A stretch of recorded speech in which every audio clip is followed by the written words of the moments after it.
அஸ்ஸலாமு அலைக்கும் வரஹ்மத்துல்லாஹி தஆலா வபரகாத்துஹு. அஊது பில்லாஹி மினஷ் ஷைத்வானிர் ரஜீம்.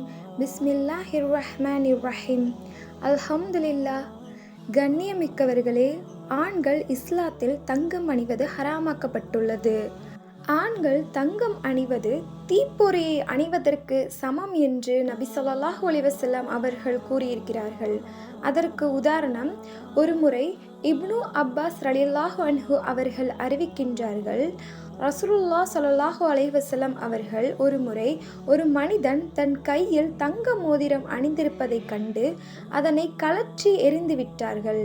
பின்பு அங்கிருந்தவர்களை பார்த்து, உங்களில் எவரேனும் தீப்பொறி ஒன்றை தம் கரங்களில் எடுத்து வைத்துக் கொள்ள விரும்புவாரா என்று கேட்டுவிட்டு சென்று விட்டார்கள். நபிகளார் அங்கிருந்து சென்ற பிறகு அம்மனிதரை நோக்கி, உமக்கு இம்மோதிரத்தை எடுத்து வேறு தேவைகளுக்கு பயன்படுத்தி கொள்ளலாமே என்று கூறினார்கள். அதற்கு அம்மனிதரோ, இறை தூதர் எறிந்துவிட்ட ஒன்றை அல்லாஹ்வின் மீது சத்தியமாக ஒருபோதும் எடுக்க மாட்டேன் என்று கூறிவிட்டு அதனை எடுக்காமல் அங்கிருந்து சென்று விட்டார்கள்.